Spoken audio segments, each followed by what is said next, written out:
90% of the people of Central America, some 100 million people, would be dead within 2 generations of Columbus landing in Guanaja, a small island not far from mine. And for the people on the Bay Islands of Honduras, Guanaja, Roatan, and Utila, the result would be the same. They would all either be dead or enslaved. Here's what happened. On July 30th, 1502, Columbus landed for the first time in Central America on the small island of Guanaja off the coast of Honduras.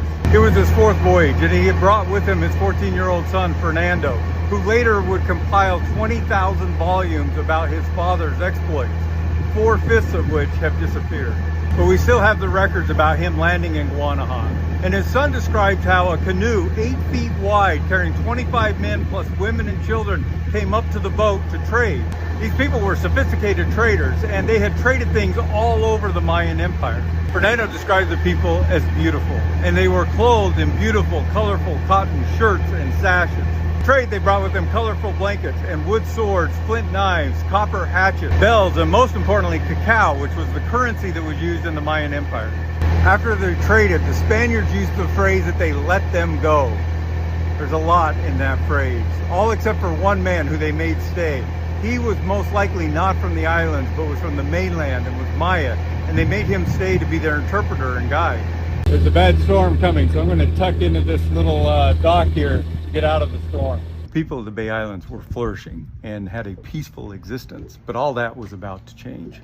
They were first hit with the disease. You see, Columbus had been so sick that he hadn't written in his logbooks for about a month before he met the people of Guanaja.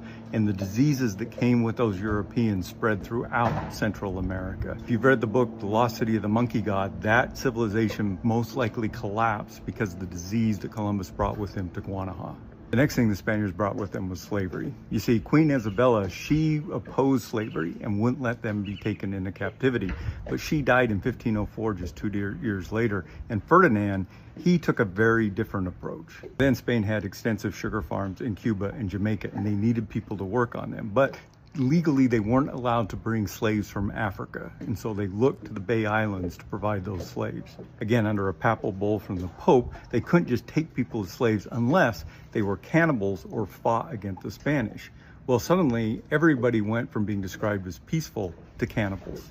In 1516, they came here to Utila, and they enslaved 400 men, took them by boat to Santiago. When they got to Santiago, the sailors celebrated by going into the town and partying, leaving just a couple of people as guards. The Utilians broke free and killed the guards, took the boat, raised the sails. Now, this is a boat they'd never sailed before, and sailed it without maps, 650 miles back to Utila. Spanish returned to Utila with retribution and killed almost everybody. But the war that the Spaniards brought wasn't just against the people. It was also against their beliefs. They would round up the priests that they had and force them to convert to Christianity. Anybody that didn't convert was immediately killed. Just a handful of people survived the slaughter here on Utila. By one account, there were only 25 people left. And the same is true of Guanaja and Roatan. And then came the British loggers. You see, they needed huge timbers from these islands in order to build their massive ships. That was seen as an invasion into Spanish territory, and the two of them began to fight. Ensuing war, every last person on Utila and Roatan was killed or taken off as slaves. All over this island, we find pottery shards and flint knives and copper tools, evidence of a flourishing and peaceful people that lived here for over 800 years before the Spaniards came. But those people and their beliefs, fate was sealed on July 30th, 1502, when Columbus landed here. And all of them and their beliefs are lost.